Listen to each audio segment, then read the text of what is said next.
What if the worst mistake of your life wasn't the end of your story?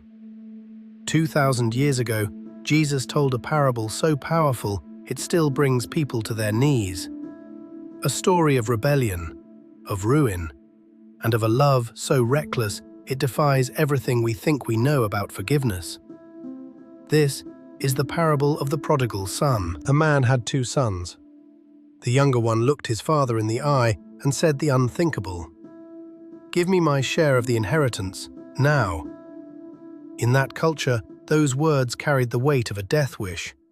He was telling his father, "You're dead to me." And yet, the father gave him everything he asked for. The young man took it all and ran.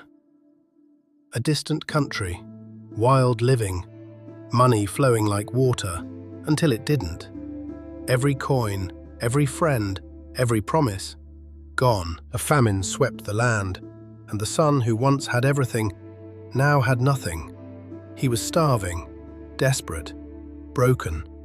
He took the only job he could find, feeding pigs. A Jewish man, surrounded by swine, so hungry he envied the slop in the trough. This was rock bottom, and he had no one to blame but himself. But then, something shifted.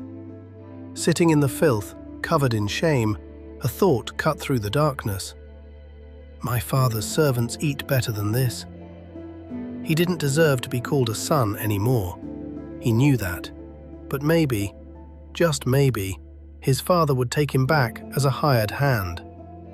It wasn't hope, it was survival, and it was enough to make him stand up and start walking home. He rehearsed his speech the entire way, every word carefully chosen, every sentence dripping with regret.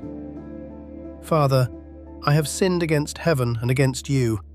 I am no longer worthy to be called your son." He expected judgment. He expected anger. He expected a closed door. But while he was still a long way off, a long way, his father saw him.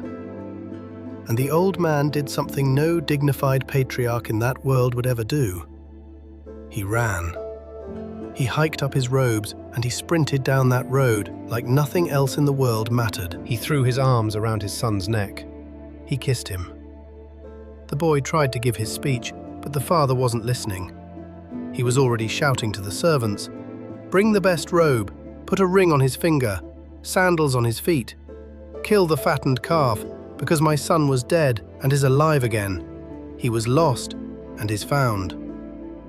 No lecture, no conditions, no probation period, just love.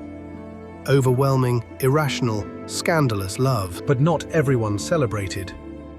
The older brother, the one who stayed, the one who obeyed, stood outside the party, burning with resentment. "I've served you all these years," he said, "and you never threw me a feast." And the father's answer was simple. "Son, everything I have is yours. But we had to celebrate because your brother was dead, and now he's alive." Here's what Jesus was really saying. This story isn't just about a reckless son, it's about a reckless father. A God who doesn't wait for you to clean yourself up. A God who runs toward you while you're still covered in mud. A God whose love isn't earned, it's given. Freely, completely. No matter how far you've wandered. You are not too lost. You are not too broken. You are not too far gone, because the Father is already running.